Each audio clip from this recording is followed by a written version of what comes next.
Today is March 24th, 2001. This is the dinner honoring Rabbi Yechiel Lander and Rose Lander. This is the Brick by Brick campaign to build the Solomon Schechter Day School. And the dinner is taking place at Congregation B'nai Israel.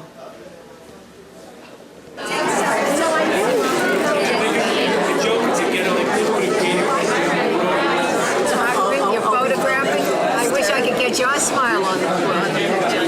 Beautiful. Lights out now. Hello. Yes, that was the original thing. This is the documentation part. Wow, that's right in your, that's right in there. Mark, good to have you. Evie.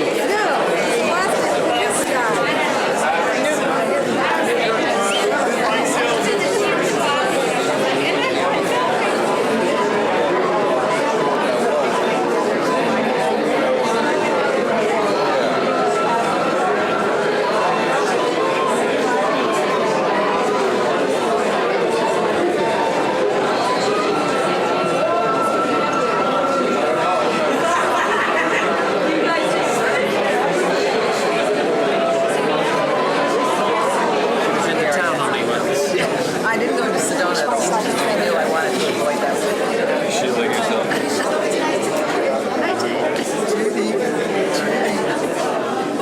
All right, Judy.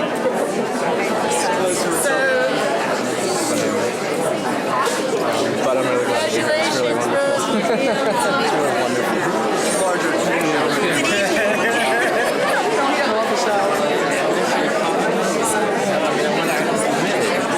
So I'm in this dilemma. I don't know what to say.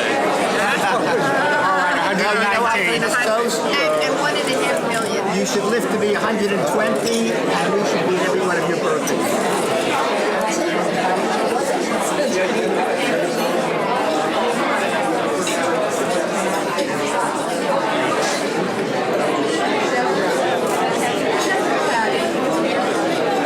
I'm Rabbi Nancy Flam, and I'm delighted to welcome you to the Brick by Brick campaign to build the Solomon Schechter Day School's tribute honoring dinner to Rabbi Yechiel and Rose Lander.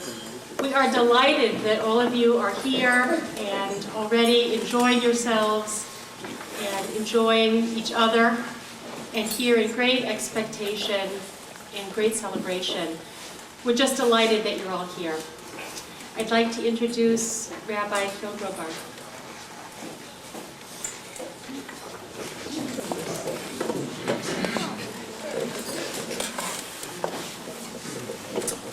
Good evening. I'm on the program as giving a Devar Torah, and I'm going to do that. But before that, there's some thank yous I'd like to give out. I want to thank all of the speakers and the performers that are on the program. I'm very grateful. We're going to be hearing from a number of people. I also want to give a special thanks to the people that worked very hard to put this dinner together. I want to thank everyone on the Capital Campaign Committee. I won't mention all their names, but their names are listed in our material. But I especially would like to thank Evie Glickman, Holly Altman, Jan Levy, and I most especially would like to thank Joanne Levin, who during the preparation of this dinner became more than just my right hand. She really became my entire being. My whole body as we put together this dinner. So thank you very much.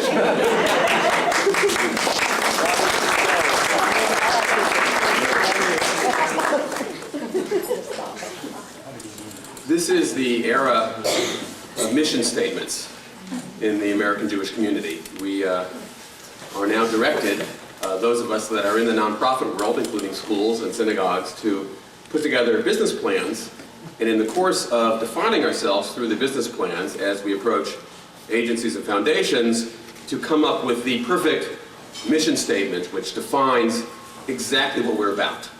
That's the era that we're in, for better or for worse. And there's a wonderful mission statement that defines the Solomon Schechter Day School, and I'm not going to read that right now, but I invite everybody at some point in the evening to look at our latest ad journal and take a look at that. But for my text tonight, as a Devar Torah, I'd like to take a look at something I think could be called the mission statement of the Jewish people. And that is the first Mishnah in Pirkei Avot. Pirkei Avot is the ethics of the fathers. And I'm going to read it in Hebrew and translate it. And this, I think, is our mission statement as a people. Moshe kibel Torah miSinai. Moses received the Torah from Sinai. Umisara liYoshua, and transmitted it to Joshua. ViYoshua liZkenim, and Joshua to the elders. UZkenim uNevi'im, and the elders to the prophets. UNevi'im misaruha la'anshei Knesset Hagadolah. The prophets transmitted it to the people of the Great Assembly. Heim amru shlosha devarim. They said three things. This is the people of the Great Assembly. Have mitunin badin, be moderate in judgment. Hamidu talmidim harbe, rear many students, although the word hamidu really means literally make them stand, so make many students stand. Vasusiyag the Torah, which means build a fence around the Torah. Now the two key words in that mission statement, that first Mishnah, are kibel and masar. Kibel means to receive, or really to learn, and masar means to transmit or to teach. And many rabbis have pointed out that we could have focused on one word or the other. In other words, the entire statement could have been kibel. Moses received Torah from God. Joshua received Torah from Moses. The elders received Torah from Joshua. It could have been just reception down the line, or it could have been masar.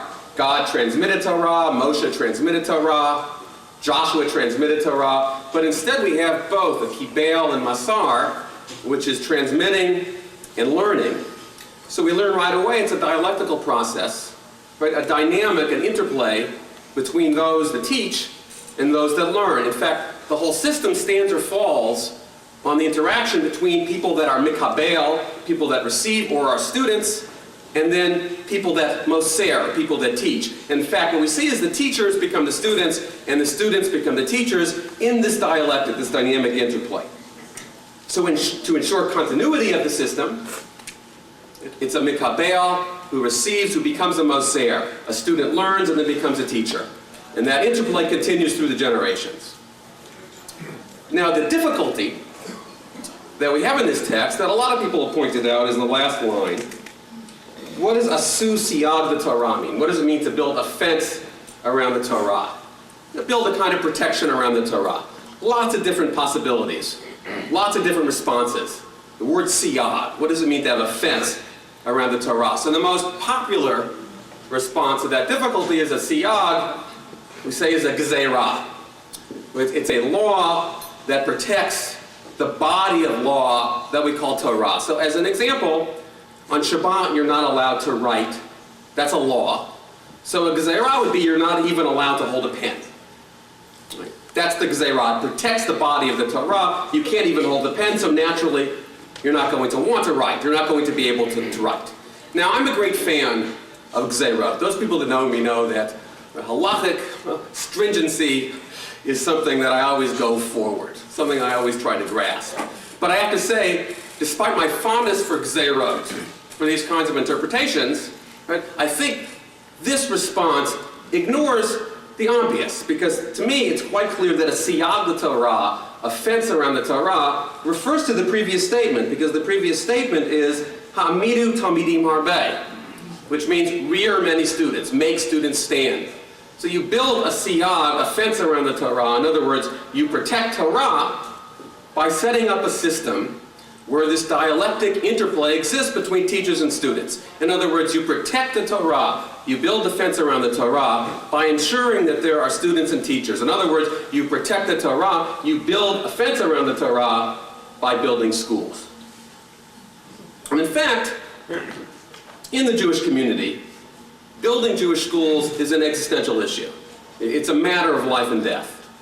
Now, that's fashionable to say nowadays, when there's a lot of concern about Jewish continuity and assimilation and the Jewish Renaissance agenda. So what I'm saying is very fashionable, but in fact, I don't say this as a scare tactic. This is something that's always been true. It's an ideological, existential fact of the Jewish people. This is what we do to ensure our continued existence. It started with Moses at Mount Sinai, who learns and then teaches. He becomes a student. He passes it on. The next person becomes a teacher. We build a school at Mount Sinai. This existential act defines ourselves as a people. And it happens to be true from the very beginning of our own definition. As a community, we don't exist without students and teachers interacting in this dynamic fashion. We don't exist as a people without schools. But it's even deeper than this. The Passover is coming up. I'll talk a little bit about that. But it so happens that the building of Jewish schools, in other words, ensuring the dialectical interplay between students and teachers, is the way that we define our dignity in the Jewish tradition as a free people. The Seder, the ritual that celebrates freedom, demonstrates to us over and over again the dialectical interplay between student and teacher, between someone who asks a question and then someone who answers, and that person that answers asks the next question and someone else will answer. The dialectical interplay, a teacher becomes a student and the student becomes a teacher. We start with 4 questions. Right? Questions are the way that you learn, and then we're told how to answer those questions. And then we have 4 students in the Haggadah, in the Seder, 4 children, and we define each child according to the type of question that child asks. And then we're given answers. Questions and answers. Students and teachers. A mikabel, someone who receives information, and then a moser, someone who passes it on. So the Seder, then, is not so much a reenactment of the Exodus, although that's what we're saying very often. But it's really not a reenactment of the Exodus, because that never happens in the body of the Seder. It's really a reenactment of that prime moment at Mount Sinai where Moses becomes a student and then becomes a teacher, the interplay between teacher and student. So the message is what distinguishes the slaves in Egypt from the refugees in the Sinai desert. It's not material, because we don't define our dignity as freedom by our material value and our material worth. It's also not leisure or comfort, because that's not our dignity as a free people. The difference between the slaves in Egypt and the refugees in the desert, that moment at Mount Sinai, when we became a community of learners and teachers, when Moses learned from God and taught to Joshua, Joshua was a student and then became a teacher. At that moment, we became a people, but more important, we became free. That's how we defined ourselves from then on as a dignified free people. And this is something I learned at a very young age. When I was in 3rd grade, I first remember this particular lesson. I went to a Solomon Schechter Day School. A lot of people in this room, a lot of people in the community have worked very, very hard to put together the Solomon Schechter Day School. I wonder how many of these people that have worked very hard are actually graduates of the Solomon Schechter program. I'm not too sure how many, but I know that I am. I graduated from the Solomon Schechter Day School. When I was in 3rd grade, I had a teacher, Rav Eskovitz. Rav Eskovitz means Rabbi Eskovitz. I don't remember his first name. I never learned his first name, probably. He was Rav Eskovitz, or very often we just called him Rav, which means teacher or rabbi. And I had a question. I wondered why it was that God hardened Pharaoh's heart. That seemed very unfair to me, because Pharaoh gets punished for persecuting the Jewish people, but if God hardened his heart, right, that's not fair, because God causes him to do something that later he's punished for. So I had this question, but I was afraid to ask it, because it seemed like kind of a nervy question to bring up to my teacher. But finally I raised my hand and I asked the question in a kind of trembling voice. My voice trembled in those days, and the teacher called on me and I asked the question. He heard the tremble and he said, "You should never be afraid to ask a question.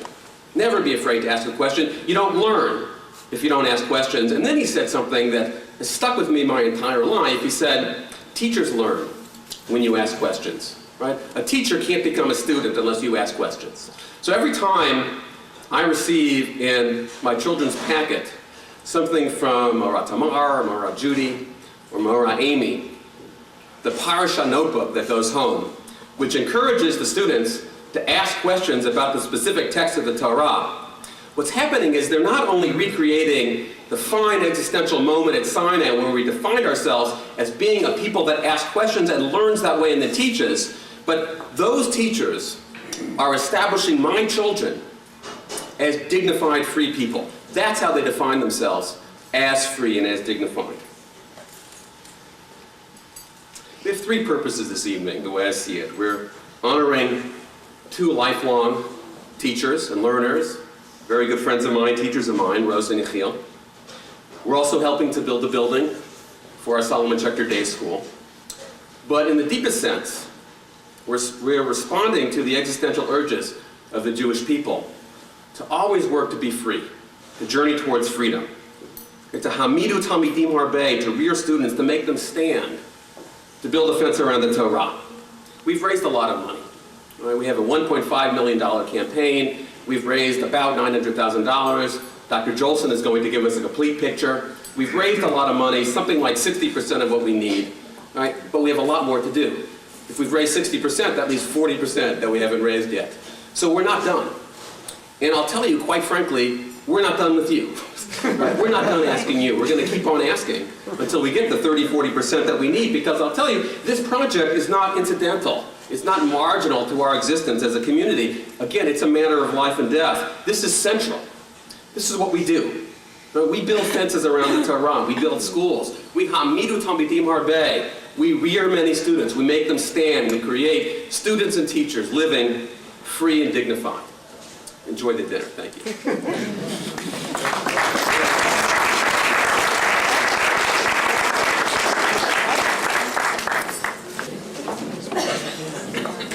No MC, so I'm going to assume that I'm up next. That's according to the program. I'm Larry Rothenberg. I'm one of Rabbi Lander's students from many years ago at Amherst College. And first of all, I have to start by saying it says on the program that I'm giving a tribute to Rabbi Lander, but I can't start without also giving at least some tribute to Rose Lander. As we all know, they're a great team, and I don't want to just talk about Rabbi Lander. Rose is a fantastic person and means a lot to me as well. I saw on the program that Rabbi Grobart was going to give some Dvar Torah, and I got a little worried that he was going to steal some of my material. But luckily, I'm not a rabbi, but I do have some things to say as well, and some original things, I hope as well.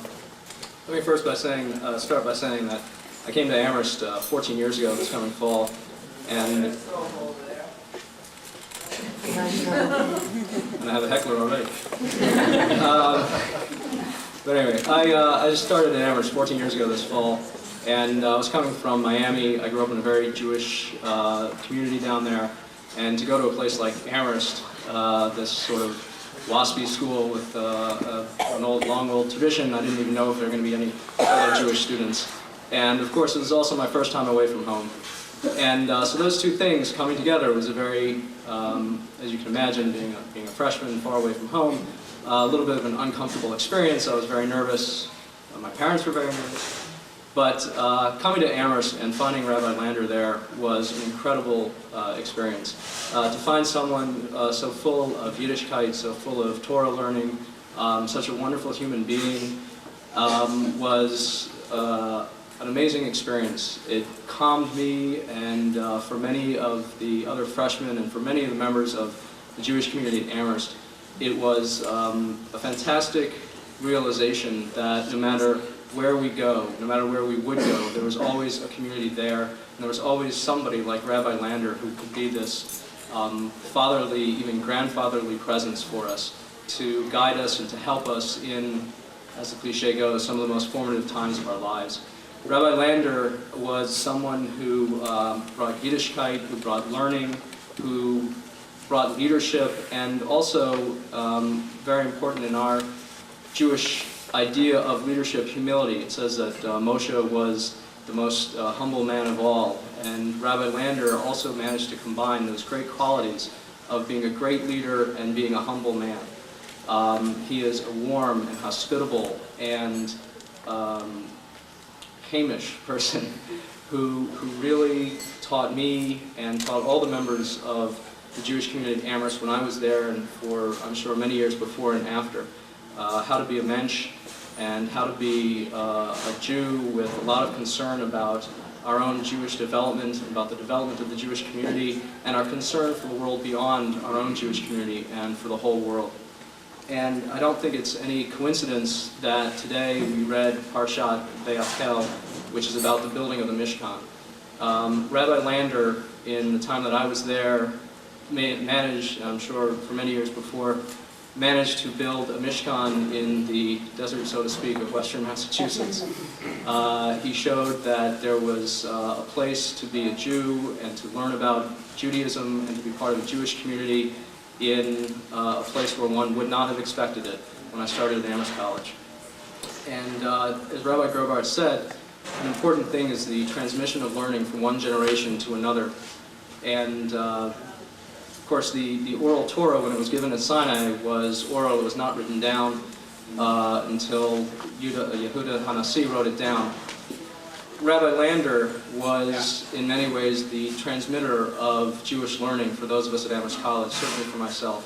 And I feel that tonight, when we're here contributing money and honoring Rabbi Lander to name the library of the Solomon Schechter School, we're going to, in a sense, write down that Torah that he passed to me and to my colleagues at Amherst, so that future generations are going to have that easy access to his learning. And every time the students at the Schechter School walk into the library, they will know that it was Rabbi Lander, who we all honored tonight and in the past and will continue to do in the future, who transmitted that great learning to all of us. Thanks so much.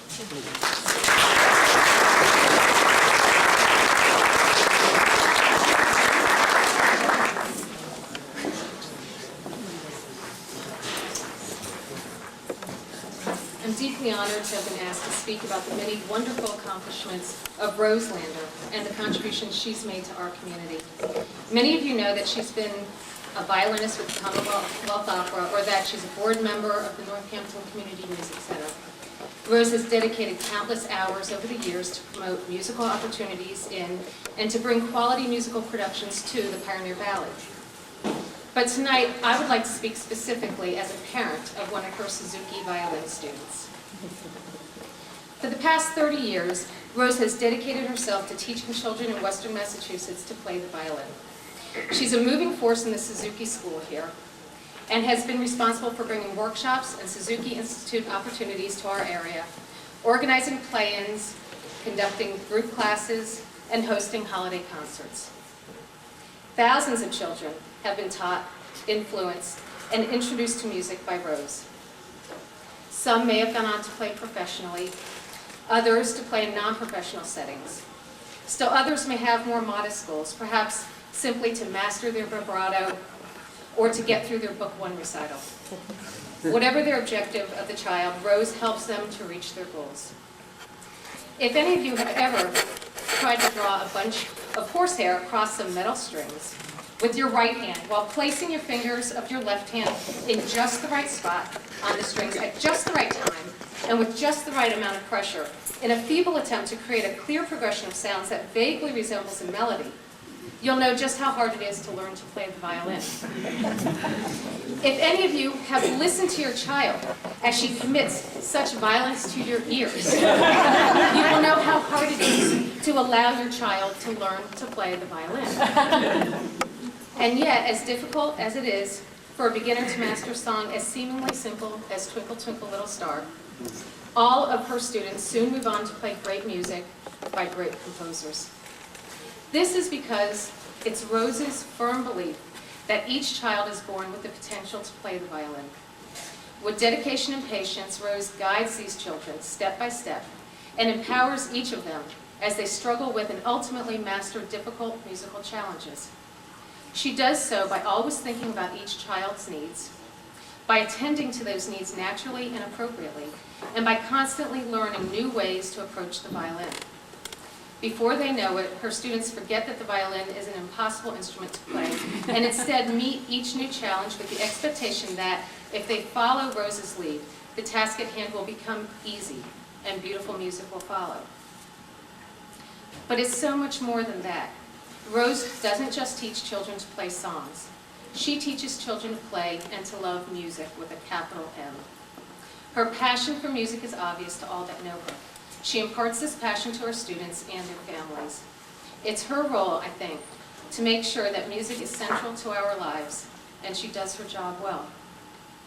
I could go on, but I thought that rather than deliver a long-winded speech, I would take my cue from Rose and add a bit of music to the night.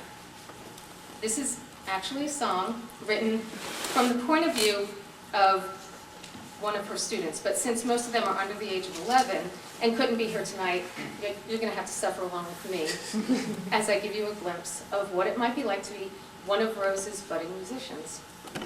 So bear with me while I sing her praises just a bit. And please remember, if you don't like my singing voice, be glad I didn't bring a violin. I've never done this before, guys. And I'm really embarrassed.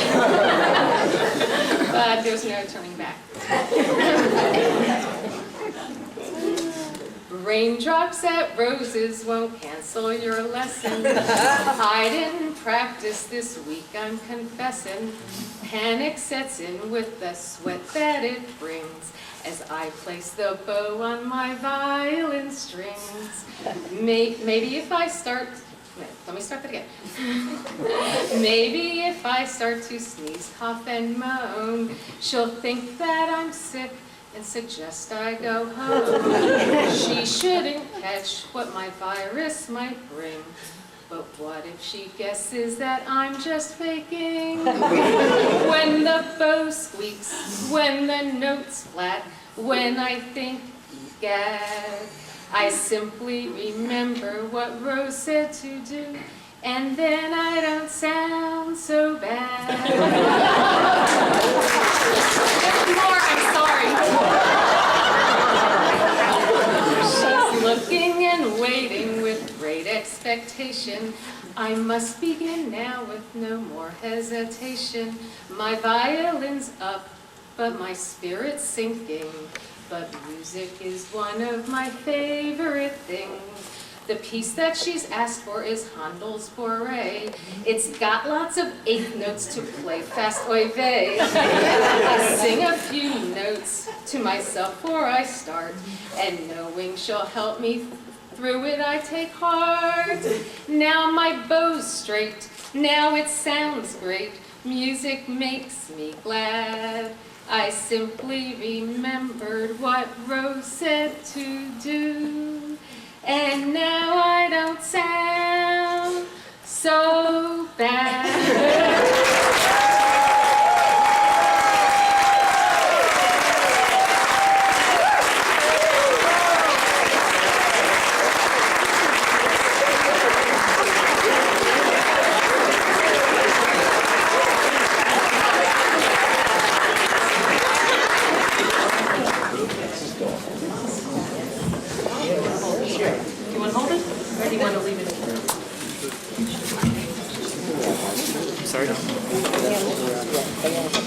This wouldn't be a Lander function if one of the Landers didn't get up to talk.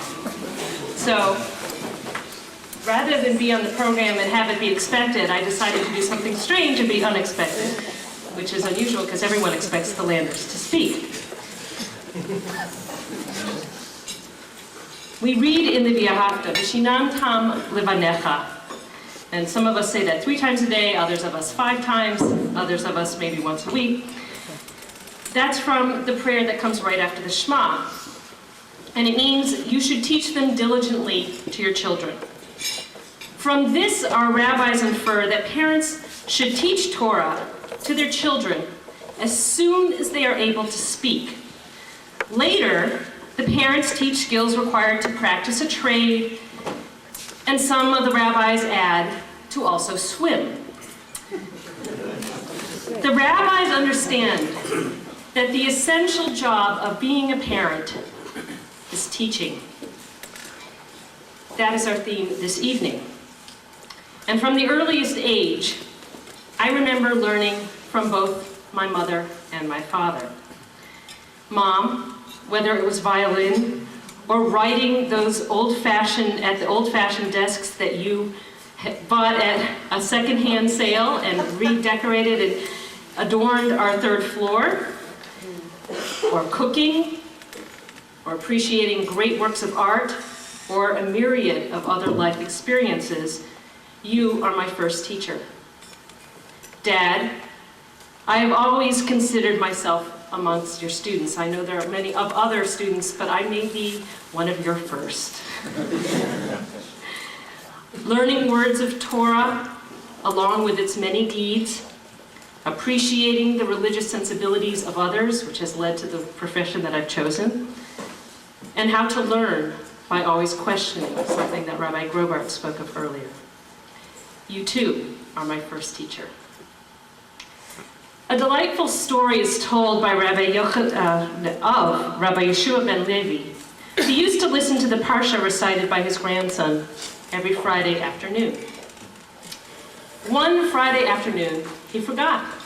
And as he was heading to the ritual Shabbat bath, he turned to his disciple and he said, "Oh my goodness, I forgot to go hear my grandson recite the Parsha, the weekly Torah portion." And so he immediately turned around and started to walk out of the bath. And his disciple said to him, "Rabbi Yeshua, didn't you teach me that once you begin the bath, you never interrupt it for anything?" And Rabbi Yeshua replied, "Listening to one's grandson recite a portion in Scripture is like listening to it read at Mount Sinai. For it is said, when you teach the words of Torah to your children and to your children's children, it is like the day you stood before God on Mount Horeb." So, as a tribute to the lifelong learning commitment that you've made to teaching your grandson Maury, on behalf of your other grandson Zachary and my husband David and I, we offer you this humble prayer. It's Debbie Friedman's adaptation of the Kaddish de Rabbanan, which is the rabbinic Kaddish, which is recited in honor of learning. So this is a tribute to learning.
Very happy to introduce Senator Stan Rosenberg.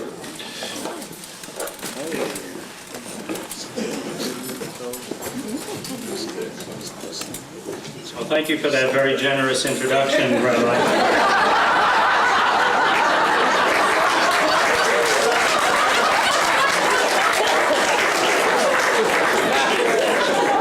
I will remember that. As long as I live. Well, listen, with all of that wonderful music, from Linda and Rory and everyone, I'm really sorry I left my tuba at home. Actually, you should not be sorry that I work at home, as a matter of fact. I wanted to come here this evening to pay honor and homage to the people who are being honored here this evening. Obviously, we're all delighted about the progress made in building a new school, but I would like to reserve my comments tonight for these two wonderful people and speak in other ways about the school. A little piece of paper that you sign on the bottom, right? That's the one that really matters. Unfortunately, I missed the opportunity to do this. I'm now reminded it was 5 years ago when there was another celebration. So I wanted to make sure that I did not miss the second chance to say thank you to these very wonderful people for the enormous contribution they've made to our collective community here in so many ways, not only our community of faith, but the broader community as well. And I just am always in awe of the work that people who choose to follow the calling of being leaders in faith. They are people who live faith, and they are people who demonstrate to us every day that it is in fact possible to live according to mitzvot, according to Torah, according to all of the foundations that are necessary and are part of our faith. And to be able to look and see these people, whether you see them every day or only periodically, and see the way they live and be reminded by the way they live that it is possible to live in the way that we ought to. And so I wanted to just come and thank you personally for all that you've done. I've been a part of this community for many, many years now, and our paths have crossed many times over those years in different ways. And so I just wanted to come and offer my personal heartfelt thanks for everything that you've done to build a Jewish community here, and everything you've done to build a secular community that is loving and caring, and a place where all are welcome and can find their place. So thank you very much, and I hope you have many, many, many, many more years to provide examples, both of you, to all of us here and throughout the valley. Thank you. My name is John Jolson, and I'm actually the non-rabbinic co-chair of the Capital Campaign Committee, representing the lay public. I'm very, very happy to be here tonight. I'd rather be singing, but I'm happy nonetheless to be able to offer you an update on the campaign to build a permanent home for the Solomon Schechter School of the Pioneer Valley, and to share with you our excitement about what we've accomplished so far. As most of you know, our campaign goal is to raise $1.5 million to build a new school. We've been wonderfully fortunate to have the incredible generosity of the Harold Grinspoon Foundation to help us meet our goal. In addition to its support for the school's operating budget and for the tuition of each and every child enrolled in the school, the Grinspoon Foundation has offered a matching gift of $500,000, which increases every gift to the campaign by 50%.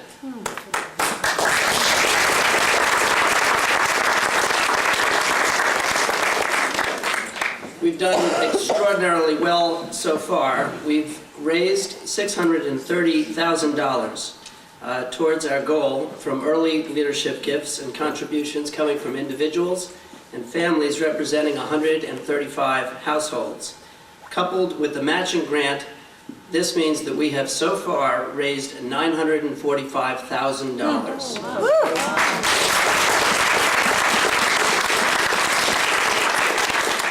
In addition, we are well on our way to fully funding the Lander Library, thanks to many of you here tonight.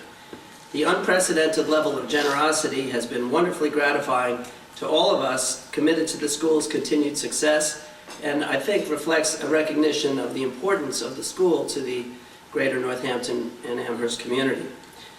Though our goal is in sight, there is still much work yet to be done. We are drawing nearer to selecting a permanent site for the school, and we are hoping to have an announcement in the near future that will be very exciting for the entire Jewish community. We have selected an architect, and building plans will soon follow. 5 years ago, when an entering class of 7 kindergarten students first met in a classroom here in the synagogue, few would have imagined that the school would have so dramatically grown and flourished, and that we'd be on the brink of making our dream for a new school building come true. We have a group of very dedicated capital campaign workers who are working extremely hard to make this project a success, and we encourage you to join our wonderful campaign team, which continues to grow. This is a short-term commitment of time and energy with enduring, visible, and we expect immensely gratifying results. Please speak to one of us tonight if you would like to join the team. In addition, we very much would like to invite each and every one of you to come and visit the school. Try to take an hour on a Friday afternoon to welcome Shabbat by joining us at Kabbalat Shabbat, or come to an all-school tefillah on a Tuesday morning. We welcome you to contact Sandy Warren, our wonderful principal, and make arrangements to come any other time your schedule may permit. In the meantime, you can enjoy the beautiful artwork in this room and in the library, just part of what we'd like to share with you. We fully expect that our campaign will meet its rather challenging goal. But in order for us to be successful, we must involve the entire Jewish community of the Pioneer Valley. As each of us strives to contribute in whatever way we can, we will create together a wonderful and lasting treasure, one which attracts Jewish scholars, educators, and rabbis to the region, and which contributes to Jewish life in the valley in both tangible and immeasurable ways. In years to come, may we all kvel as we see class after class of Schechter School graduates enrich our increasingly vibrant Jewish community. Finally, a quick personal note.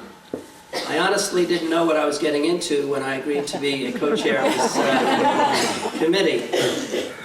But I've known Phil and Nancy quite well for some time, and I knew that working closely with them on such an important project would have great meaning for me.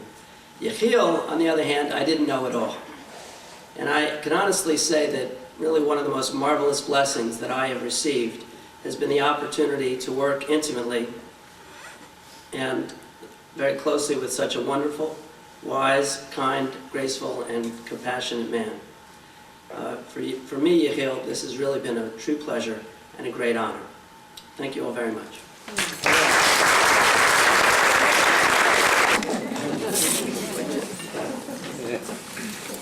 After Senator Rosenberg's remarks, I'm a little self-conscious about my introduction. I'll just say... I'll do anything for a laugh.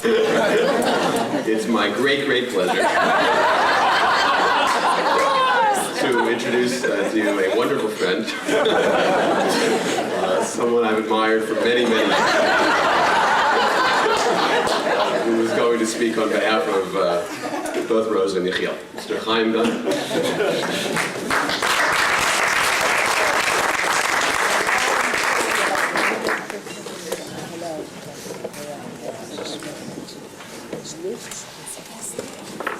I have to admit a story which I think is very appropriate.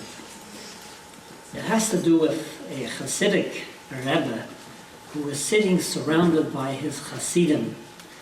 And he is sitting bowed over a Talmud and probably slightly dozing. And about him the Hasidim were discussing the wonders of their Rebbe. Boy, the depth of his knowledge and the generosity of his spirit and his foresight and his capacity to deal with people. And these words of praise continue to roll on and on. Finally, the Rebbe cocks open an eye and he says, "And about my modesty, you have nothing to say."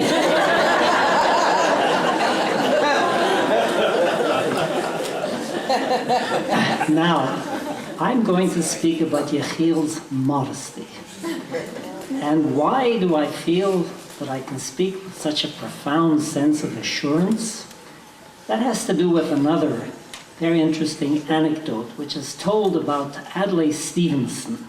Now, some of you may even remember Adlai Stevenson, who was a brilliant but flawed candidate for president in the Nebuch Eisenhower days.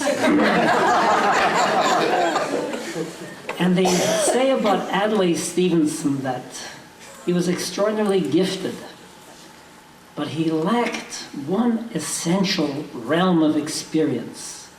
And what was that? He wasn't married. And that deprived him of the critical capacity of a companion and wife.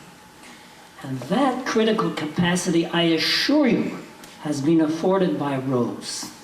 And hence, whatever tremendous compliments have been paid, and justifiably, to Yechiel, we can be assured that under Rose's effective tutelage, a realistic degree of modesty has been achieved. Now, I, of course, have the great advantage of knowing Yechiel, and I want to shock you. Since the year 1946. He was then, of course, a very callow youth, and I, of course, was a very mature and experienced graduate student at the University of Manitoba. How did I arrive at the University of Manitoba, of all places? Not because, although it turned out to be a pretty good school, I was sent there on shlichut to organize souls for Israel. And Yechiel Dafka was a member of a competing Zionist organization. Now, naturally, ours had the truth, and his... Nonetheless, it did not prevent us from becoming attached to each other. There was a certain sweetness about Yechiel which transcended any political differences. Differences which, as I look back on them, I cannot really comprehend their nature and how they divided us. But in any event, they did not separate me from Yechiel. That essential sweetness, which we all know, was there even in his youth. Now, what was interesting about our relationship was that I left Winnipeg to go off to Israel, and Yechiel had a parallel career. And we were separated by many, many years. In fact, we didn't meet until Yechiel came to take up his post as the Hillel director of Smith and Amherst. And you cannot imagine the shock that I felt to see this man whom I had known as a member of a fellow secular radical youth movement was now a man of the cloth. However, I was quickly reassured that the essential Yechiel was there, and he simply assumed a different kind of teaching capacity. What I want to speak to for a few moments, and by the way, I must commend the organizers of this event. You have all the speeches in advance of the meal, and so we are all feeling those little tremors which urge us on to haste. I want to speak of if this is a personal reminiscence, I want to go just for a moment beyond the public Yechiel and the public Rose. And to say that everything that Yechiel and Rose have achieved have been done with a quiet acceptance of the extraordinary rigors and pains of both the academic and Jewish institutional life. It was not easy to establish a Jewish ambience at Smith College and at Amherst College. And those of us who were with Yechiel as bystanders, although we tried as much as possible to be supportive, have to appreciate the enormousness of this achievement, a Jewish ambience at these institutions, quite unwelcoming to the whole notion of a Jewish presence. And an ambience which I think Yechiel was mainly instrumental in changing to the point where now Jewish students are sought by both institutions. I'm sure that few of you know that Yechiel pioneered the first course in Holocaust studies taught in the Valley. This was at Hampshire College. I'm sure that few of you know of Yechiel's role as among the first members of the board of directors of the Yiddish Book Center, another great institution in the Valley. I think that few of you probably appreciate that Yechiel, even as a director of a Jewish student organization, was never unconscious of the need to participate in events in the community which demanded radical intervention. So his was not just a role dedicated to Jewish needs. His was a role which was also always cognizant of community needs. Now, in this role, and it was really a multiple role, and we were, Yaf and I and other members of the Jewish community of Amherst were personal beneficiaries. Yechiel served for 10 years as the supposed part-time rabbi of the Jewish community of Amherst. How he insinuated this into his other multiple lives, we never asked, but he was there. Finally, I want to make one additional comment about the role which Yechiel has played. And here in terms of personal reminiscences, is the role that Yechiel plays as a counselor, guide, support during those moments of great personal crisis and loss. It cannot be exaggerated of what Yechiel contributes in his pastoral role as a support, as in those hours of need for which there are no words of consolation and only the presence of a Yechiel can serve to console. Now, none of this would be possible, I want to emphasize, without the crisp organizational skills of Rose. Rose, who has played host to more events, to more guests, I remember sitting in her many living rooms, well, there were two actually, with notables like Ivy Singer, like Elie Wiesel, no end. And Rose, with her absolutely remarkable organizational talents, made all of this seem so easy. It was one of those partnerships in which we have, on the one hand, the public persona, on the other hand, the private. And I'm quite uncertain as to which persona here was more critical at more moments. And so this is very much a joint celebration. For those of us who know Rose and Yechiel at the personal level, rest assured that this is seen as a very profound and mutual relationship. I also feel that there is a kind of closing of the circle, although the circle of life is never really closed. Yechiel began as a youth movement leader. He was dealing with adolescents. Then he moved on to the college-age youth. And then all of a sudden he became engaged in geriatric interests. And so Yechiel was off in Los Angeles taking data and concerning himself with the problems of the aged.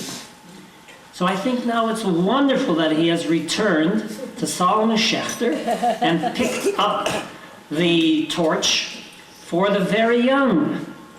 And all of this, of course, has to do with what we all, those of us who come from our tradition, understand is the only way of dealing with life's problems.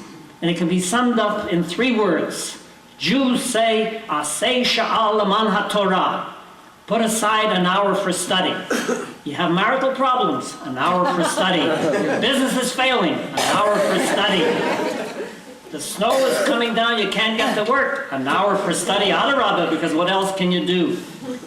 And the notion that they are committing themselves once more to a place of study is a wonderful sense of continuation and picking up where life should always begin, with the young who represent our future. Yasher koach to both of you, and many long years of continued contribution and joy.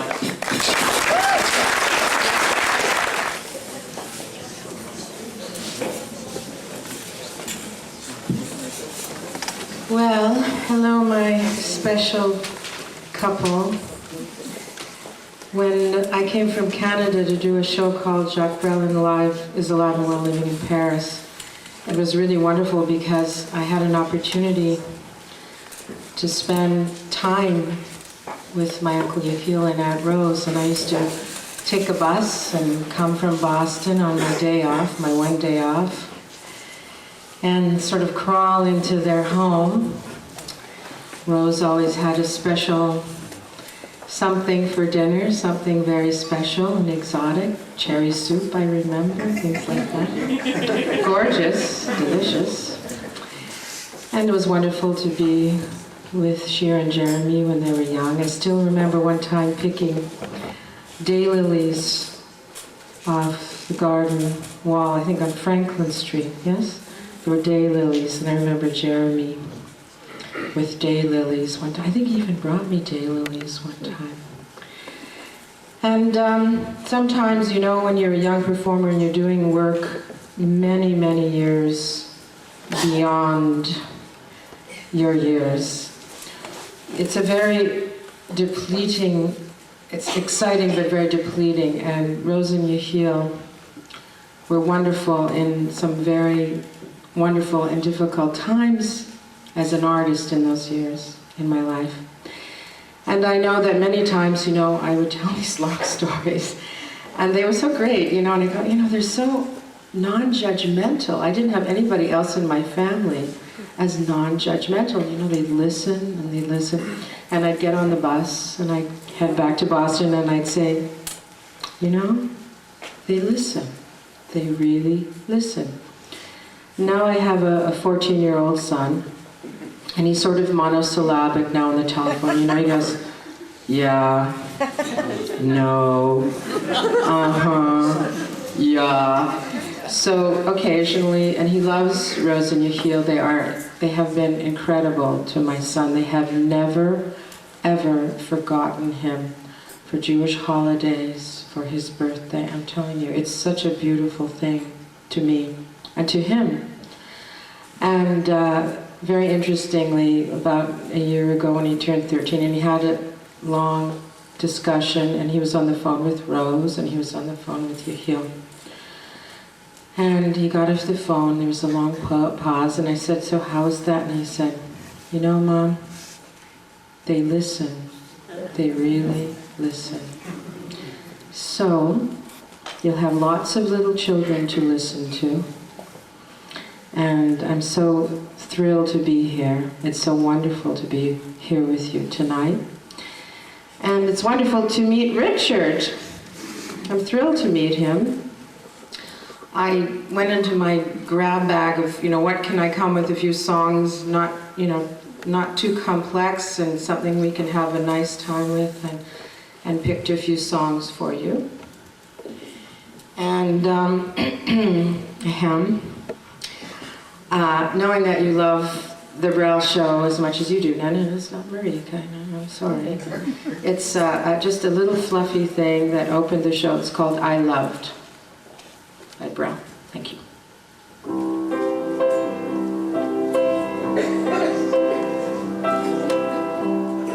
Oh, sorry. I loved all games and fairy tales, as strangely odd as that may seem. I loved firelight and witches' tales. You see, you were there in my dreams. I lived in a tower, cloud on high, to stop your love from passing by. For this I simply had to do. You see, I was waiting for you. I love the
see.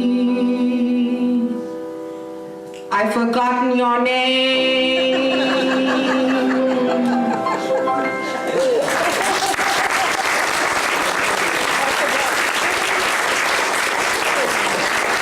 Perhaps we could just try to put that piano up a bit now that I told you to turn it down a bit. You don't mind if we do the sound check during the performance, do you? Well, I do occasionally get to do a Stephen Sondheim song, knowing that you love Sondheim. This is one of my favorites. I think it says everything. And a few years back at a tribute to Sondheim, they said, well, Mr. Sondheim, of all your songs, which is the one that you would like to sing tonight? What's your favorite? And he said, Anyone Can Whistle. So from Anyone Can Whistle, Anyone Can Whistle.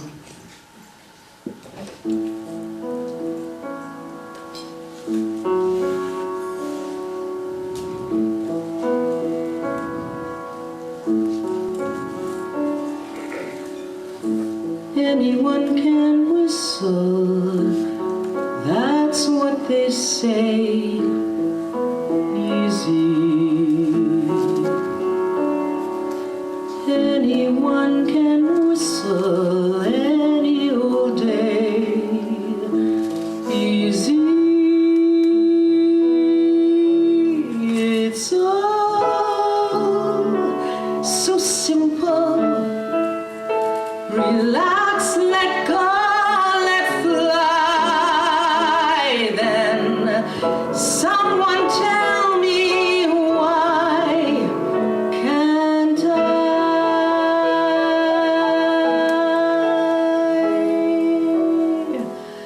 I can dance the tango, I can read Greek, easy. And I can slay a dragon any old week, easy.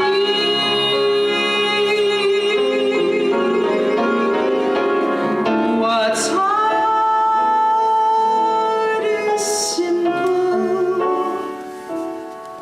What's natural comes hard. Maybe you can show me how to let go, lower my guard, learn to be free. Maybe if you whistle, whistle for me.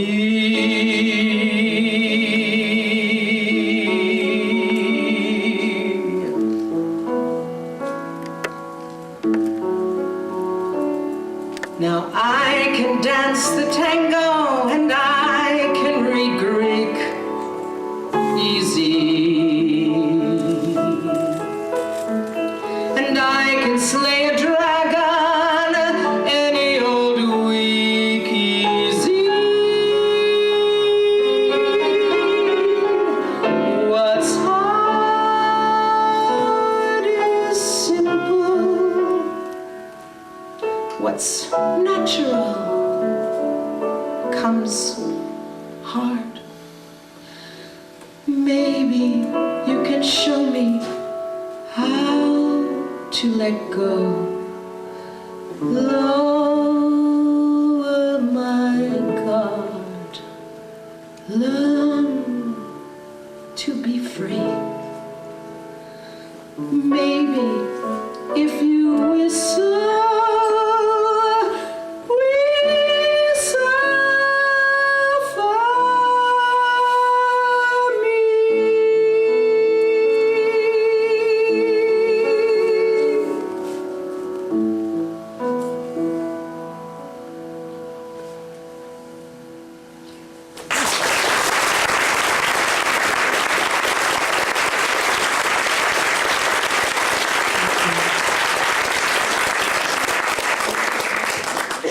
You have a wonderful musician in town, by the way, folks.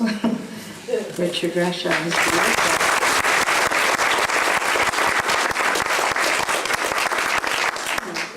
Well, no event like this would be complete without a Hebrew song. No, actually, I do sing Hebrew sometimes. And this is one of my favorite, I guess you could call it a Hebrew lullaby. And the translation of the piece goes like this. Night. The breezes blow gently. Halayla, the night. The wind begins to blow and the treetops rustle. The star sings. Rest, rest. Extinguish the light and let us feel the exquisite night. Halayla.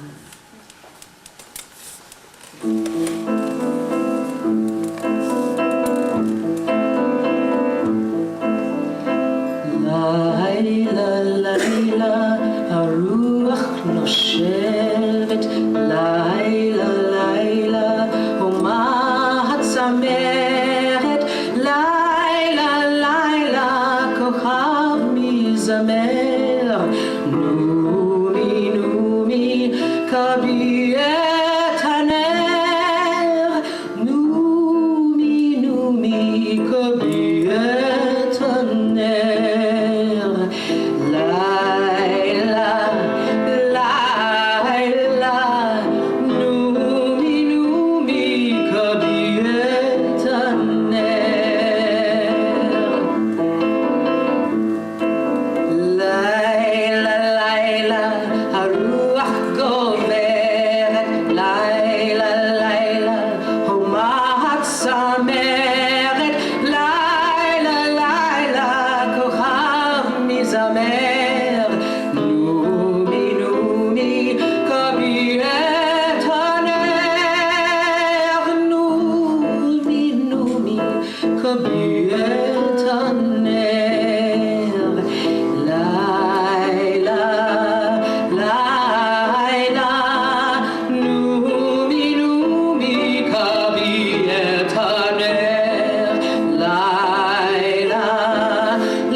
Now Richard's going to hit a G for me.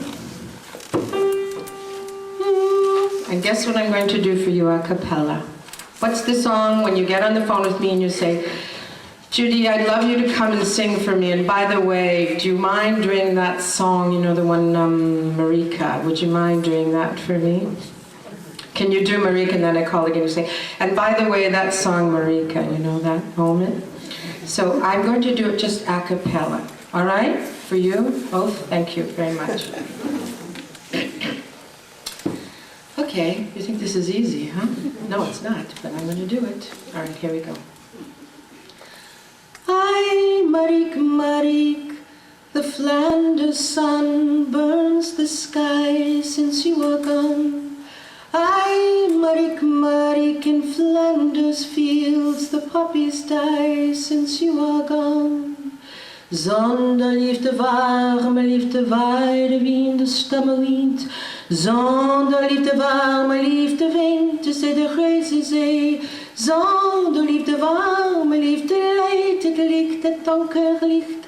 En zuurt het zand over mijn land, mijn platte, mijn Vlaanderen land. Ai, Marik, Marik, the stars look down. So soon the day is gone. Ai, Marik, Marik, the Flanders moon won't light your way, the day is gone. Zonder liefde, warme liefde, waai de wind, dus c'est fini. Zonder liefde, warme liefde, weent de zee, déjà fini. Zonder liefde, warme liefde, leidt het het licht te fini. En suipt het zandervuur, mijn land, mijn platte land, mijn Vlaanderen land. Ai, Marik, the bells have run, the echoes sound, the day is gone. Ai, Marik, in Flanders fields, the echoes sound, the day is gone. Zonder liefde, warme liefde, lachte, deugde, zo achter de zonder liefde, warme liefde, brandt mijn hart, mijn hart. Zonder liefde, warme liefde, streeft is om het te droeven ze mag. En ze het het zonder mijn land, mijn platte land, mijn Vlaanderen land. Ai, Marik, come back again, the day is gone. Ai, Marik, your love alone, the day is gone. Ai, Marik, come back again, the day is gone. Ai, Marik, your love alone, the day is gone, the day is gone, the day is gone.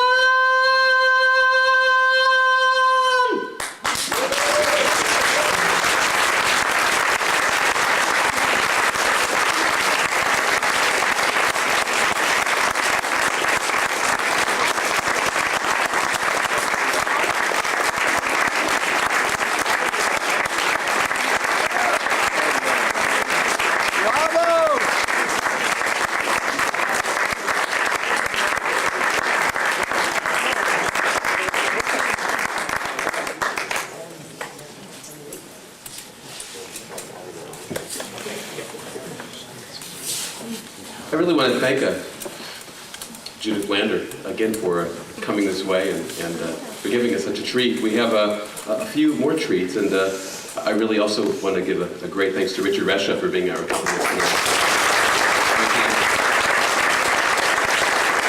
And as long as Richard's up here, he's going to be joined by some members of the Commonwealth Opera Company. Many of you know that Yechiel for many years was president, and Rose, the artistic director? Vice president, right? Should have known. And so we're very fortunate to have some players from the Commonwealth Opera Company. Thank you.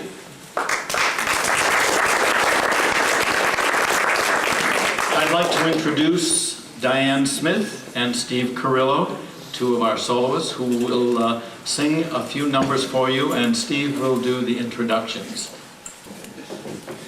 Our first selection is from Mozart's opera The Magic Flute, a duet between Papageno and Papagena, the bird people.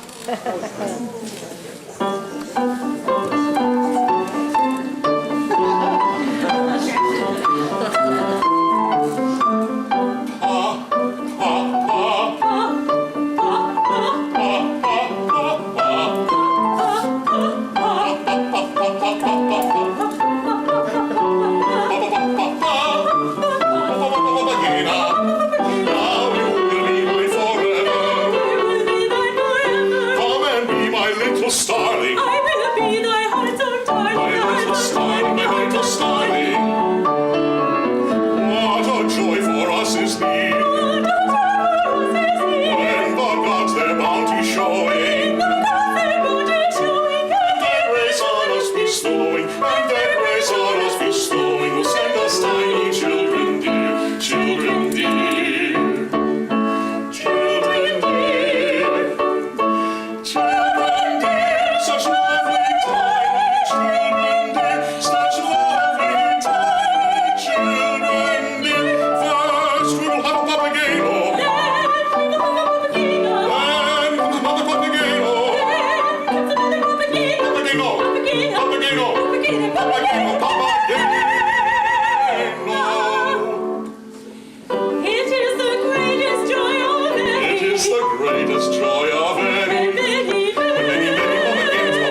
next is to slow things down and for me to take a little rest.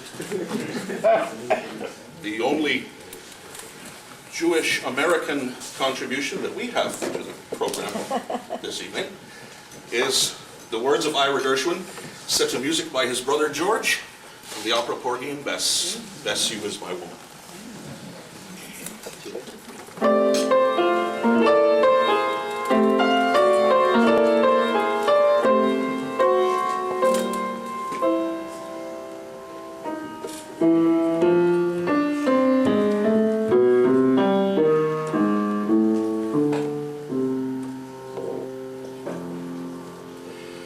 Bess, you is my woman now.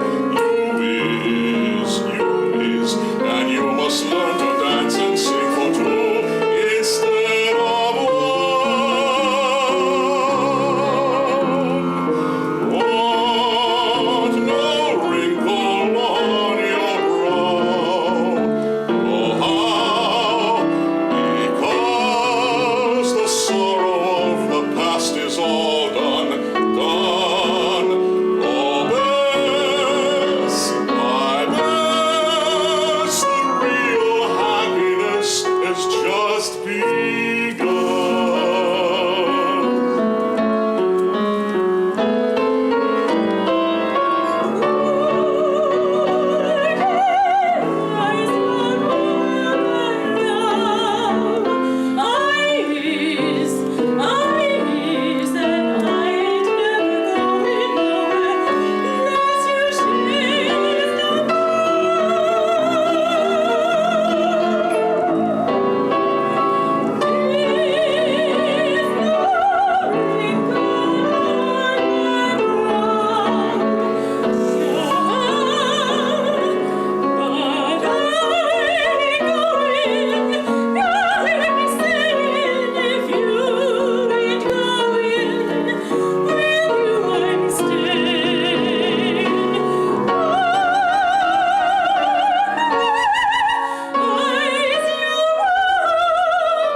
Morning time and evening time and summertime and winter time. Morning time and evening time and summertime and winter time. Bess, you got your man.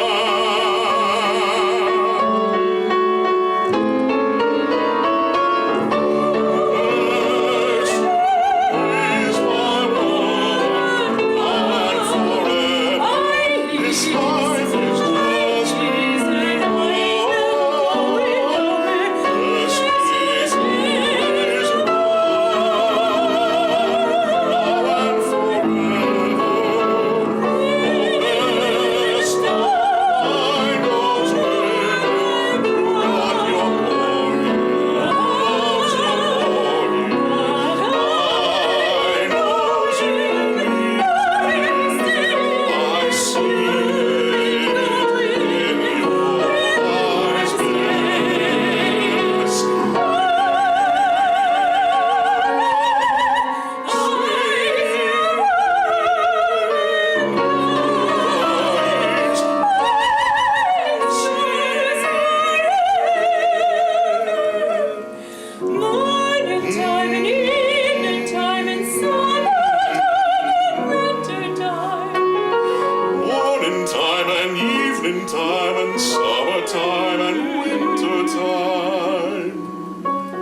From this minute I'm telling you, I keep this vow.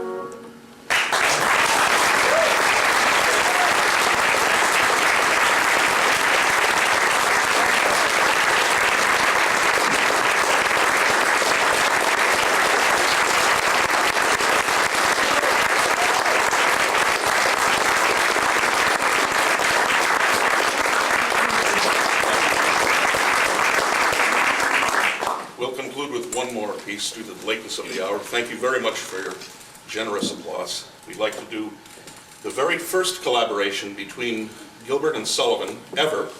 Before any of their operas, they composed together a parlor song in 1875 called Sweethearts. It has a little twist to it, so listen carefully. Thank you again for having us here.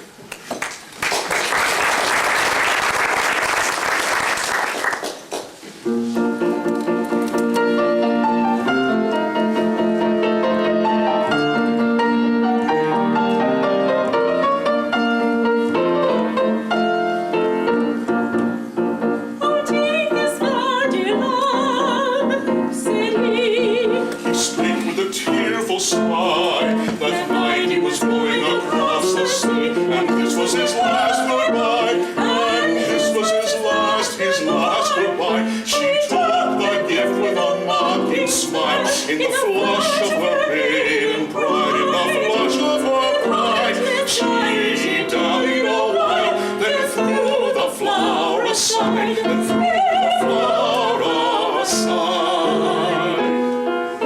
Oh, love for a year, a week, a day, but alas for the love that loves away.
like to ask the current Hillel director of Smith Amherst to come up and share some pictures and some memories with us.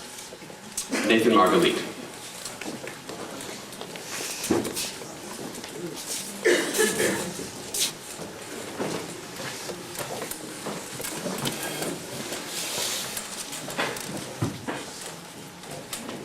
It's a very valuable picture.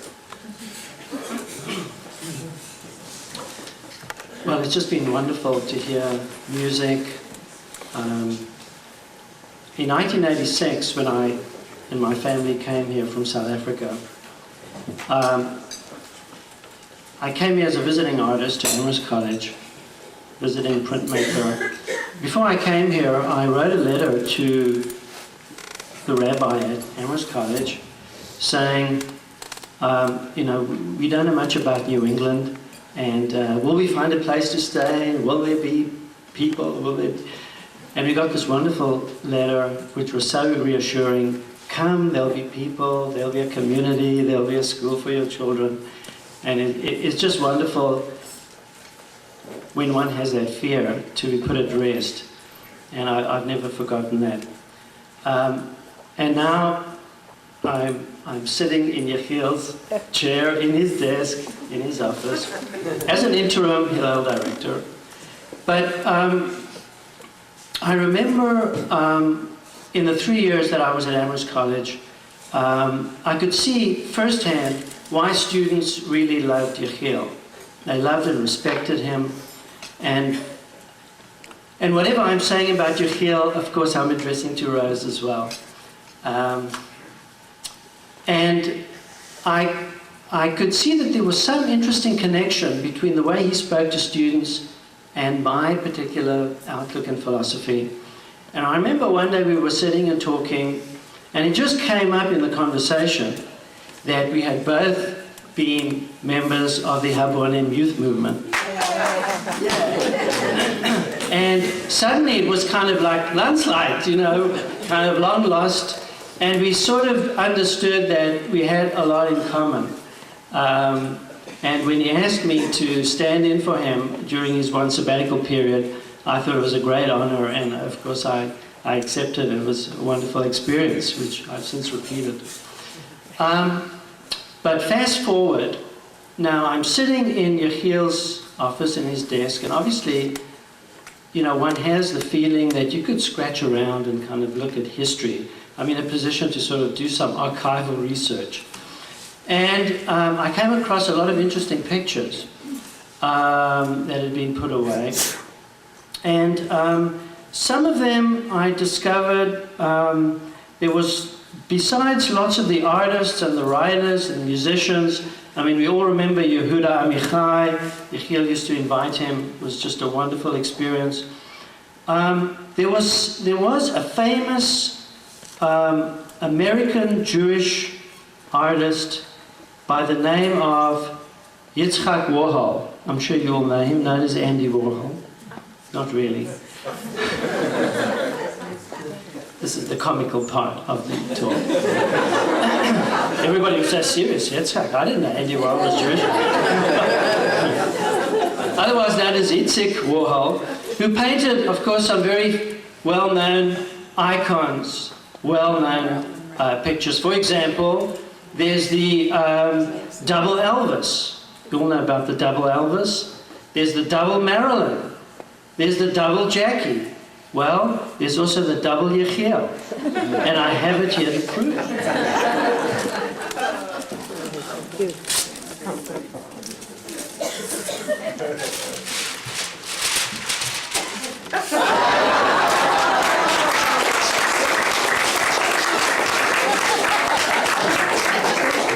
And this, for me, confirms everything that's been said here this evening.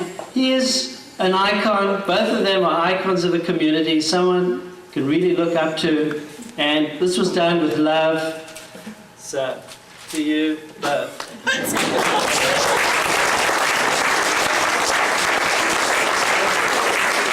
If you'll come up, we have some gifts.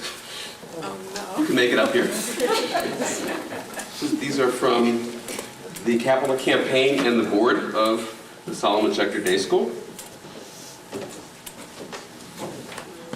This is a perfect gift for a young couple. This is a illuminated book of Shir HaShirim, Song of Songs, famous biblical love poems, and it's translated into, well, it has the original Hebrew, and then it's translated into English and to French and to German. So lifelong learners, you can read in all those languages. Welcome. Then we have Pesach is coming up, and we have a new Haggadah for your collection. This is also an illuminated Haggadah, originally from Amsterdam in 1738. Facsimile, the Amsterdam Haggadah.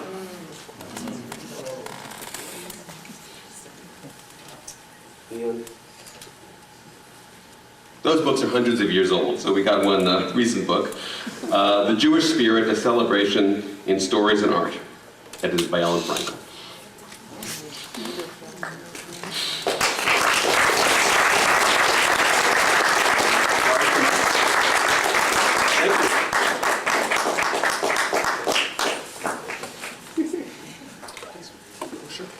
It's all yours. I never speak at public occasions. I think you had plenty of speeches. I just want to say that when we first moved here, if someone told me that people would actually come to a dinner and pay money to have a dinner and honor me, I would think you were out of your mind. But thank you so much. Thank you all so much, and thank you so much for the opportunity of capping our careers in this wonderful, wonderful way, because we are both so intensely passionate about education. Thank you so much for doing this for us.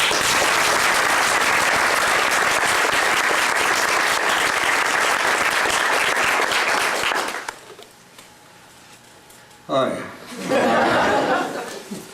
You know, it's not easy to sit here and absorb all of the wonderful words that people are saying. And initially I felt like I was drowning in this great sea. And then I said to myself, you're not drowning, you're embraced by the love that is present here and by the wonderful people that you have an opportunity to be with. And that's what I'm feeling now. From drowning to an embrace is not a bad transition. There are so many people to thank here.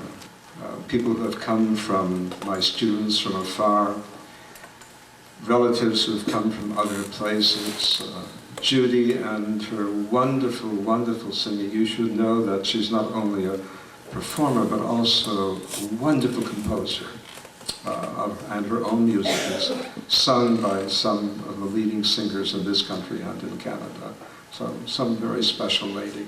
And of course the opera company, one of my, not my first love, but someplace close by. So one doesn't know how adequately to express gratitude for all of this that has come towards us. I hope that you can feel what I feel towards you. My association with Schechter is life-giving and life-nourishing to me. You know, I'm almost at my mid-70s, and it has been a long and I think wonderful and good life with Rose. And at this point, to become involved with young people, and I don't mean only the students, I mean this absolutely spectacular, wonderful group of young parents and people in this community, is in itself something that opens wide for me the next years of my life, so that I approach them with great hope, and with joy. And what a thing to feel at this moment. So I have to say thank you to you, not for what has happened tonight, but for what you have given me over all of these years that we've been together. It has been an extraordinary gift of love and of life for both of us, and I thank you for that. And I want to say, especially to Phil, who I know worked so hard with all of this, we have a jewel in our midst, the rabbi of this community. It's not easy for another rabbi to come to a community, a congregation, and listen to another rabbi. You know, we come and say, well, we could do it better, or this or this. all of those things. You know how rabbis are. But Phil is such a gift to us. We will never replace you, not in our hearts, not certainly in our intellects, because you bring that special quality to the life of this community, and I thank you. It gives me a chance to say thank you to you as well. I could do a Dvar Torah now.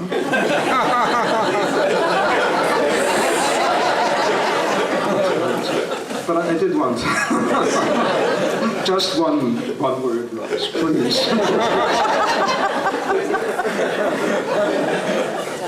As I was studying this week's portion, Phil did a wonderful sermon this morning on the necessity of balancing, buildings and spirit, and structures and heart. It was a wonderful presentation. But as I looked through the Seder yesterday, something else struck me, which I think is appropriate for tonight. And that is what is called Nedava Min Halev, offerings of the heart, free will offerings, the highest level of offering that is given to the building of the Mishkan, or to the building of community that we have here. Because if there's anything that describes the people I have worked with, it is this sense not of giving out of self-aggrandizement, not giving out of fear or guilt. It is giving as a spontaneous response from the heart of human beings for the need of a community. And I thank you all for reviving my hope in this very special way.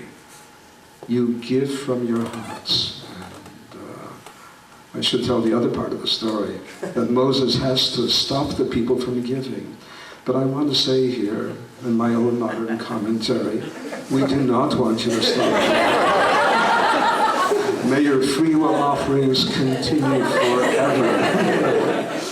Thank you very much.